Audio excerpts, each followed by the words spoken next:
Hi everybody, it's Mena. Welcome back to my channel, or if this is the very first video that you're seeing of me, then welcome to my channel. Please be sure to hit the subscribe button down below if you didn't already. I post every day except for Tuesday and Friday afternoon sometimes. I'm sorry I sound weird. My voice is a little scratchy right now. I'm not sure why. But today in this video, I'm gonna do a video of me reading Little Red Riding Hood by Jerry Pinkney, and I hope you guys can still understand what I'm saying. Like I said, I do have a little bit of a scratchy voice. I don't know why, and I'm gonna get started and give this video a thumbs up if you enjoy it.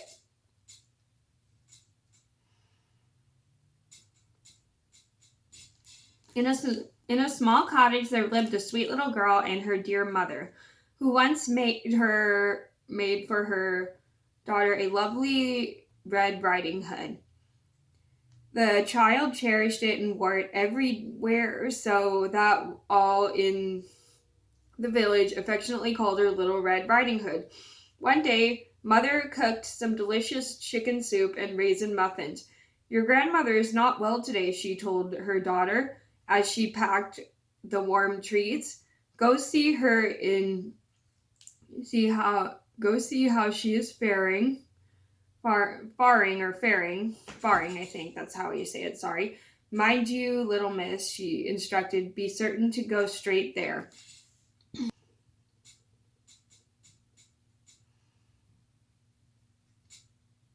Little Red Riding Hood set out at once. The gentle sounds of the child's footsteps in the new snow, crunch, crunch, kept her company. "Oh, how peaceful," she thought, catching a snowflake on the tip of her tongue. "I wonder if grandmother will be surprised to see me."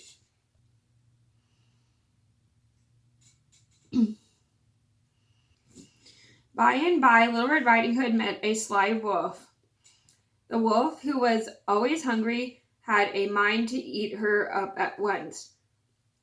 But he thought better of it when he heard the chop chop of woodcutters working nearby. "Where are you going, little one?" he asked in his most pleasant voice. "My grandmamma is not well today," Little Red Riding Hood replied, forgetting that her mother did not want her to delay. "I'm taking her some chicken soup and raisin muffins."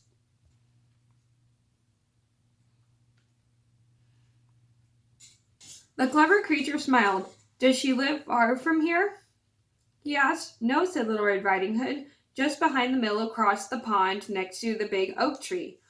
"I'll join you, for I was just heading that way," said the wolf. He walked along with the child for a short distance, then had an idea. "Why not collect kindling for a fire?" he suggested. "It will warm your granny's heart."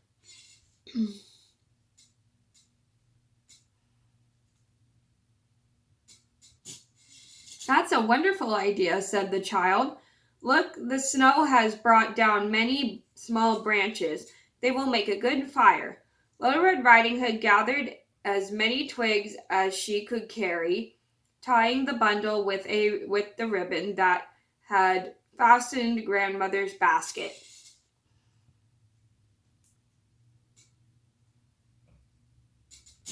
In the meantime, the cunning wolf slipped away to grandmother's cottage. With great haste, tap, tap, he knocked. "Who's there?" asked grandmother in a frail voice. "It's me, your granddaughter," replied the crafty scoundrel, doing his very best to sound like a young girl. "The door is unlocked," grandmother responded. "Just lift the latch."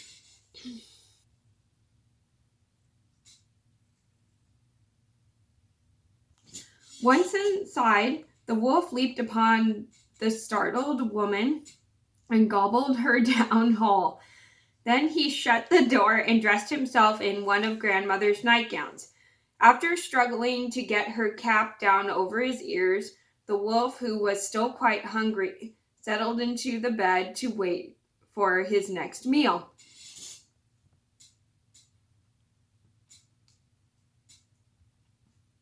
Before long, Little Red Riding Hood arrived at the cottage. Tap, tap, she knocked. "Who's there?" croaked the wolf.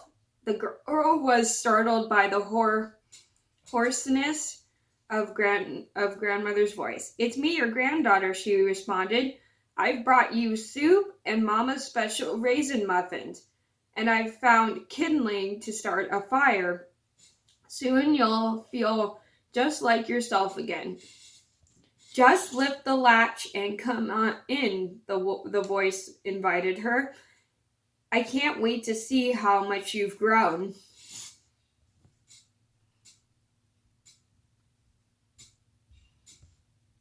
The little girl opened the door and closed it gently behind her.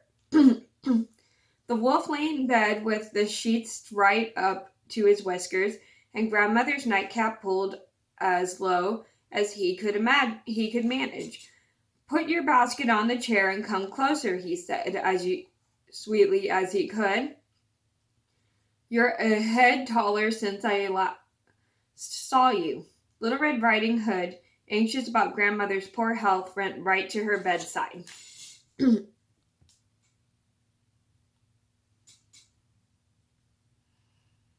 "Oh, grandmother, what great arms you have," said the child in wonder. "All the better to hug you with, my dear," replied the wolf.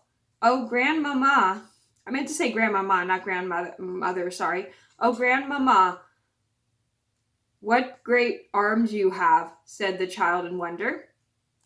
"All the better to hug you with, my dear," replied the wolf.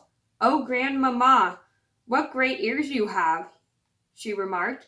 "All the better to hear you with, my dear," the wolf responded. "Oh, grandmamma, what great eyes you have," the girl cried out. "All the better to see you with, my dear," declared the wolf. "Oh, grandmamma, what great teeth you have," she squealed. "All the better to eat you with, my dear," howled the wolf.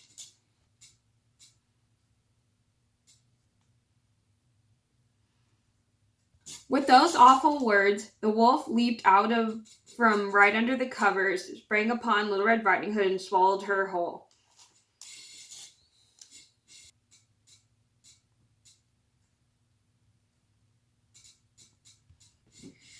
"Now," said the wolf with a satisfied sigh, "a long nap is all I need after such a full meal." And so he climbed back into bed and fell asleep. The wretched creature snored so loudly that one of the woodcutters who was passing by the cottage wondered if something might be wrong with the kindly old woman who lived there. As the man approached her door, he spotted two sets of fresh tracks. As the man approached her door, in the snow leading right to the front steps. One set is that of a small child, he thought. The second set appears to be large paw prints.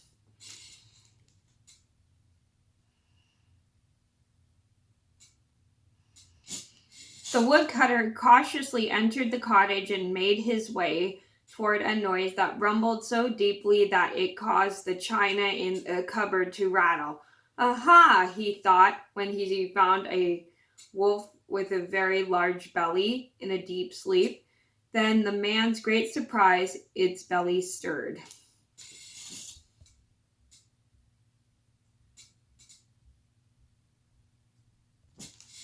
With one stroke of his axe, he killed the wolf. Then he cut open the animal's stomach with the old woman's sewing shears.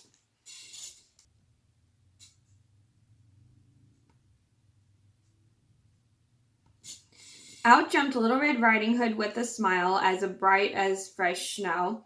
Then climbed out the kindly old woman. Once she saw that her granddaughter was out of harm's way, her heart was filled with gratitude. Grandmother had never felt better.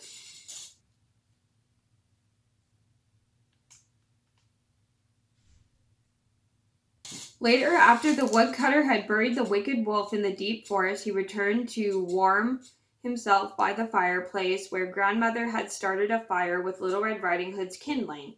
All three were comforted with mother's chicken soup and raisin muffins. The sweet raisins reminded the girl of home and of what her mother had told her. As Little Red Riding Hood readied herself to leave, grandmother said, "Now, little miss, you be certain to go straight home," and she did.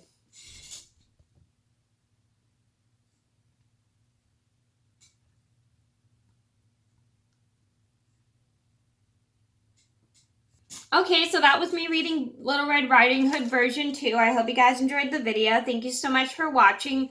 Please be sure to like and subscribe if you haven't already. I post every day except for Tuesday and Friday afternoon sometimes, and I'm sorry this is long, but thank you guys so much for watching. Please be sure to like and subscribe if you haven't already. I post every day except for Tuesday and Friday afternoon sometimes, and I'll see you in another video soon. Bye!